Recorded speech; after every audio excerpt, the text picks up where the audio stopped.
welcome to our next episode of the Pro podcast. Today I'm joined by a fellow colleague and tax recruiter, John Caulfield. Welcome, John. Thanks, Maisie.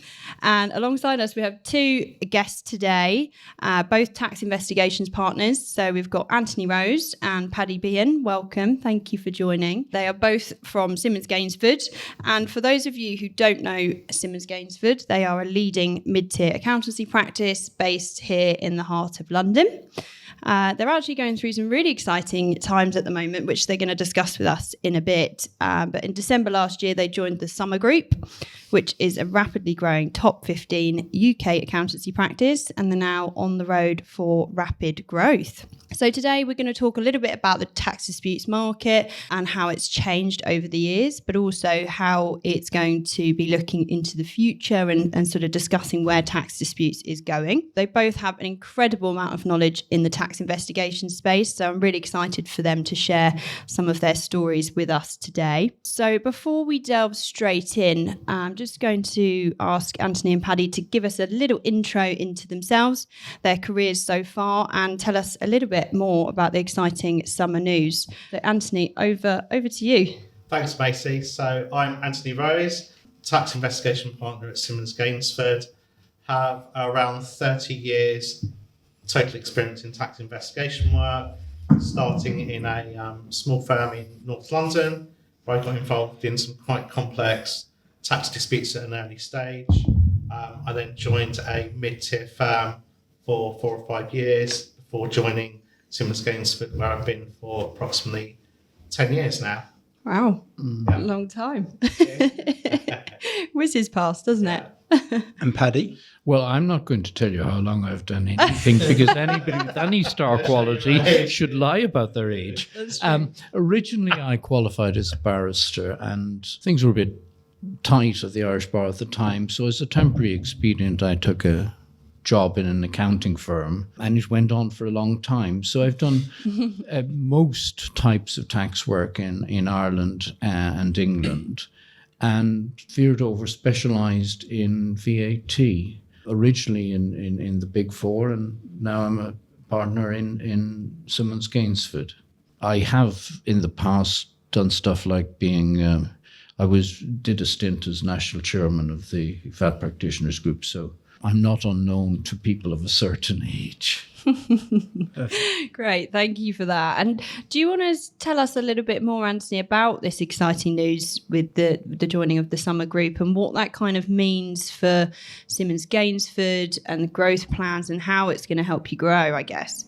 Yeah, so with the Summer Group, it gives us a lot more resources in terms of investment into IT, processes, the ability to go out and acquire and build within the Simmons Gainsford group. We're still very much keeping our own identity, but we've got the resources and backing of a larger group as needed.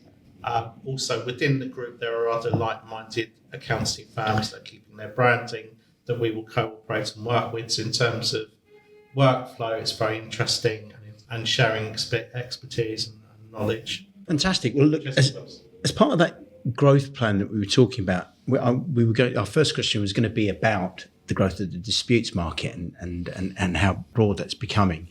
And there was an article that we spotted today that we thought we'd kind of mention that was in the Birmingham Mail this morning about HMRC launching an extreme crackdown on minor errors. And the report goes on to say, which was commissioned by the Suffolk Chamber of Commerce, about how it found that poorly qualified advisors were frequently failing to provide the best level of service to their business customers, which was leading to an increase in errors and in applications for tax relief. And this is blamed on the lack of meaningful regulation in the industry. And I just wondered, leading into our question about what's happening to the disputes market, how you'd answer to that. Well, there is a consultation in progress about the regulation of tax advisors. But I don't mean to be unduly world-weary, but it occurs to me that the revenue have wanted this for a long time. The idea was floated when the old Inland Revenue and Customs and Excise were merged, and it has been a recurring theme with them. one can have a certain sympathy, but, pending the result of the consultation, there is something, I think, doctrinally wrong about one party in a dialogue regulating the other. So, I'm quite frank in my view. There are bad advisors, but I don't believe that regulation by the revenue is the solution. No, agreed. And there's been a lot of publicity by Dan Needham, who heads up tax policy. So he's identified areas where there are tax avoiders and people that are deliberately trying to avoid tax, and it's getting a lot of media focus. I think the revenue need to concentrate on using their powers against the tax promoters and the people that are unqualified and peddling tax schemes still, I would say. We haven't come across, it is becoming political, I would say, in terms of trying to regulate the tax profession. I think really HMRC do have enough powers already, and they should be trying to use those powers. And the other thing that can be said is that whenever they ask for powers, they get powers. There's such a consensus against tax avoidance, and the mere concept of tax avoidance has changed over time. If the revenue want more powers, they will get more powers. Yeah. They have got additional powers where your only recourse is in some cases is internal review. You don't have appeals. Generally, in the political process, if the revenue wants something, they will get it. I personally think, having looked at some fairly egregious behaviour by taxpayers over the years, I frequently thought that the revenue get fixated on their powers rather than focusing on the facts of some of these objectionable schemes, which are risible to the point of being incredible. Sometimes you just need to read out the paperwork and see whether you can read it all before you start laughing. So I think the revenue have abundant powers, but sometimes they don't just focus on the very simple factual thing. Now, there is a tendency now, and it's been going on for some time, to focus on the behaviour of advisors. If I think that regulation by the revenue is objectionable, my correlative duty is to be honest and candid. And I think advisors are going to have to take that on board. But why is the tax investigation space growing so quickly? What's the sort of drivers? Is it because HMRC are sort of got so much power? What sort of is causing this drive? One thing, just on my side of it, because I specialise in VAT, let's be balanced about this. I made theoretical criticisms of HMRC, but they do have a big job to do. Yeah. And there are certain parts of the economy which are open to abuse and evasion. And when there is money to be made by bad people will attempt to make it. So there are particular sectors which are always fertile ground for misbehavior in relation to tax. So that's driving it. So parts of the construction industry are susceptible to fraud, for instance. Therefore, if the economy does well, construction will do well. And if an industry which is vulnerable to tax abuse grows, correspondingly, the abuse itself will grow. So there are some perennial areas where there are always problems. I would also say that HMRC now has diverted resources away from, we're past COVID now. A lot of effort was put into furlough and furlough claims. Yeah. That's now diminishing. So you've got HMRC with limited resources, but they are now starting to go back and try and clear older complex cases. That's certainly what we're seeing. And that's where we're getting busier, where cases are able to progress. We're getting very good recommendations from other intermediaries we work with, where cases have been stalled and taking those forward. So I'd say it's a rebalance on resource. So it's a mixture. It's a mixture dealing with the legacy cases plus the normal flow has created this. And targeting specific industries where there's risk, as Paddy said, construction, labour supply we see as a very big and growing area now where HMRC are looking very carefully at the whole labour supply chain and seeing if there's been irregularities. Mm-hmm. And also, I think when we discussed this before today, the lack of HMRC staffing as well, I imagine, is driving this too, because, they don't have the staff that they probably need to clear these cases. Unless the staff, a lot of the old school guard have left. The training program is much more streamlined now, so that, it's a much shorter period of training. They're getting a lot more on-the-job training in specific teams as appropriate, but then they're not getting the level of training as previously. So you have a lot of inexperienced investigators, unfortunately. Which slows things down. Yeah. And typically, what's the length of a normal case? I mean, is there such a normal case? I don't know. But what do you typically see? Can these go on for years and years? And what's the longest one you've done, I guess? Okay, so I would say where the client is looking to make a disclosure, a voluntary disclosure or a prompted disclosure, that can be quite streamlined and can be dealt with quite timely. It could still take 6 months, a year. The more complex inquiries can go on for years and years. And if things aren't resolved, then we utilise statutory process and mediation and tribunal. I mean, we've got cases that the actual tax years in dispute are probably 11, 12 years ago. So, wow. And that's not uncommon.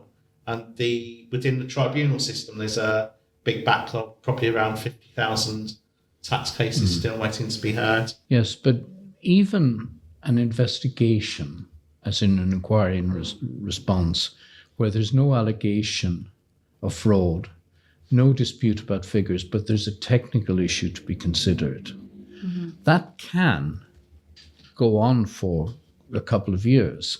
So that, for instance, I can think of a case which we've just settled, where the revenue were thinking about the place of supply of various services and which group companies within a group did this. And this was, just a pretty straight, fund management and investment business. But the questions they had to ask, and indeed the officer dealing with it, who was entirely conversant with everything to do with the case, had to consult a technical leader. Some of the information requested and documents we supplied ran to thousands of pages in response to, say, a single letter. So sometimes they're just jolly big jobs. Yeah. And the revenue have to do jolly big jobs. Yeah.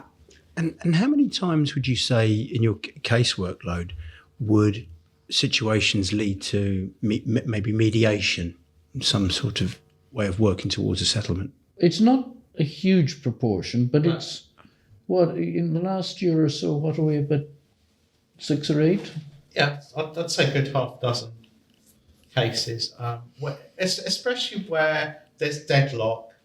We found it useful where we want to try and change the approach. We had one case a couple of years ago where quite a junior inspector was dealing with a mixed tax inquiry for a company, and we weren't just getting things progressed, we weren't getting things dealt with within the right framework that the HMRC should be adhering to. So we used ADR as a mechanism to effectively get things back onto track.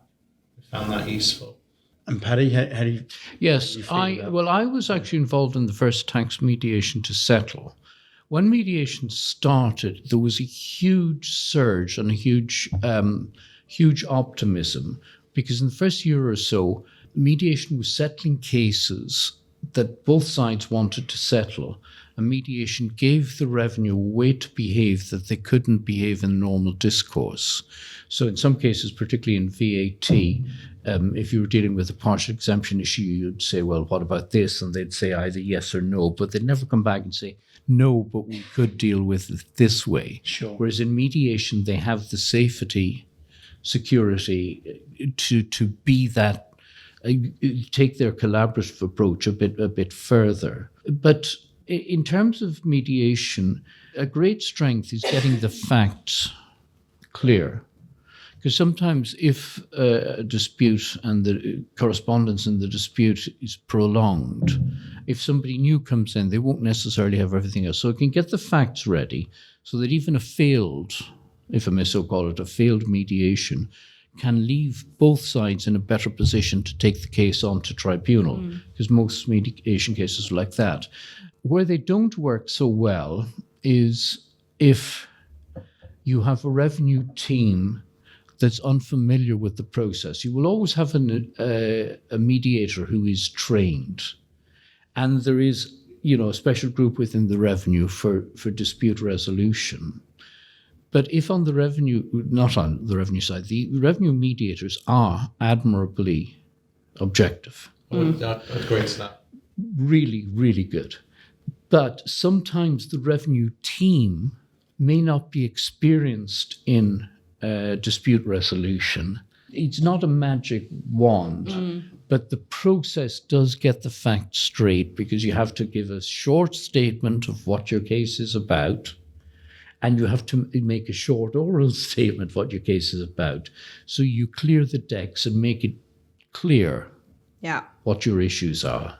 And we're seeing very much more from the tax tribunal now that they're endorsing the approach of trying to mediate and using ADR in the first instance if taxpayers can try and resolve matters with HMRC. And do you have to ask for, the ability to mediate, or do they suggest it to you as an advisor? In their standard literature, when you're going through an inquiry and you get through a certain process, it will be there as you can use ADR. Right. It's for the taxpayer and the representatives to request it. There is a separate panel that then consider matters on a case-by-case basis. You normally have an interview with an experienced mediator to explain more about the case, and they will ultimately make the decision. But it's independent of HMRC. The HMRC officer doesn't get involved in that decision process. Okay. So it is independent. And thinking about where the tax disputes market is going, what do you think about that? Well, certainly the volumes are up. Yeah. I mean, that would have happened anyway because of the resource coming back to the area. The combined effect of Brexit and COVID stopped a lot of work. So the volumes are up. Definitely. And I'd say because of the limited resource of HMRC, there's a big push on behaviour and nudge letters where HMRC has got lots of data analysts that are going through lots of information. They receive information from various different jurisdictions, jurisdictions worldwide, and also institutions within the UK. So they're gathering a lot of data. They don't necessarily have time to go through all of those inquiries, but they'll risk assess, they'll use analysts, and they will send out nudge letters where they feel there's an anomaly. And it's a more efficient way of dealing with inquiries, but we do get bombarded by lots of letters. So you're busy then?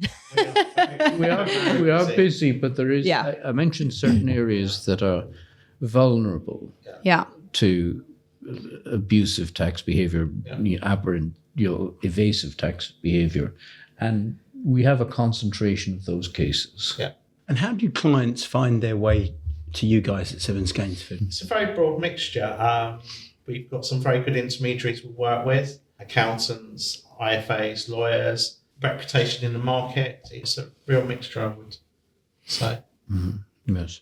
Yeah, I mean, contact with intermediaries is very important.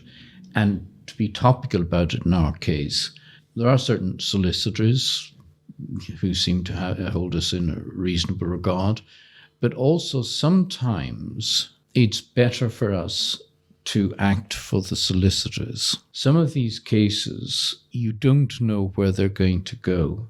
Yeah.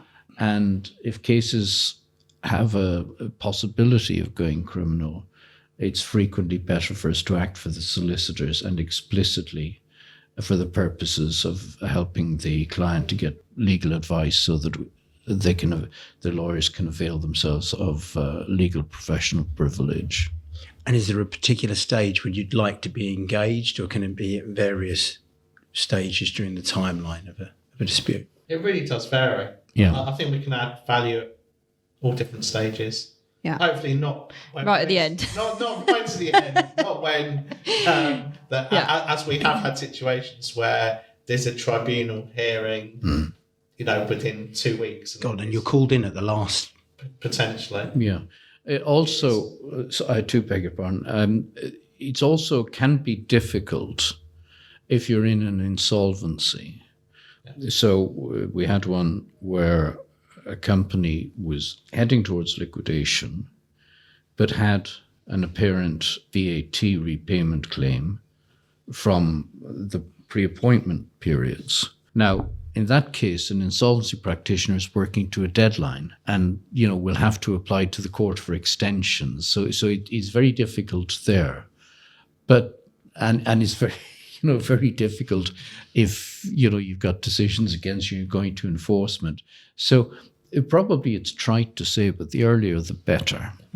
Yeah. Do you get approached by much smaller accountancy practices who don't have the specialist tax disputes advisors internally who can refer work to you? Very, very much so. And they'll approach us directly or indirectly through other intermediaries, lawyers and IFAs that we work with. Many of these smaller firms have the tax expertise qua tax. But investigation adds a dimension, and also people who might know how to do this stuff might not have the resource, because these things can be time-consuming, and the volume of documents can be considerable. Yeah. The reason I ask that is because we know from a recruitment perspective how difficult it is to find really experienced disputes tax professionals. They're very few and far between, to be honest. As the disputes market grows, that shortage of advisors is going to become more prevalent. So I guess from your perspective, are you seeing that as well, in terms of hiring talent into your tax investigations and disputes team? Has that had an impact on the work that you can then deliver on? I think within all professions, there's a limit on resources. I mean, that's across the board. We have situations where we will take on more junior staff, train them up, they'll see our wisdom and go through a training program. So I think we are seeing more taking on junior staff and training up.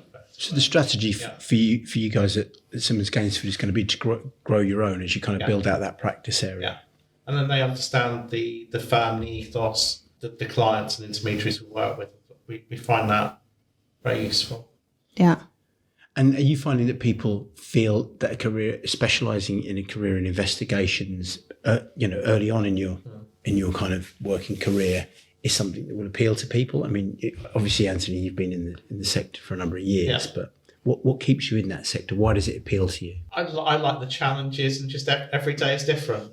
We deal with a multitude of different inquiries, complex VAT inquiries, direct tax. In the past, I was involved in businesses where there was tax avoidance schemes sold, so I've got a lot of experience in settling those structures with HMRC. Large groups have tax inquiries where if they haven't had a VAT visit or a pay-as-you-earn visit for a while, everything will be combined. So really, it's the variety that I really do enjoy.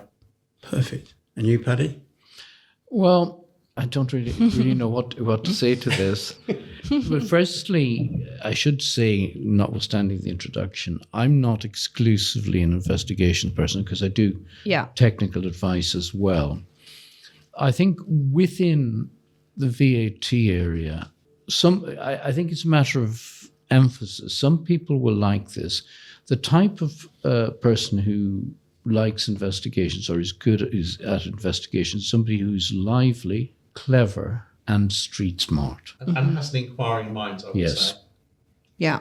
Aptitude goes a long way, I would say. They may not necessarily have all of the technical experience, but if they've got the right aptitude and willingness to learn and seeing and spotting issues, I think they'll do it well.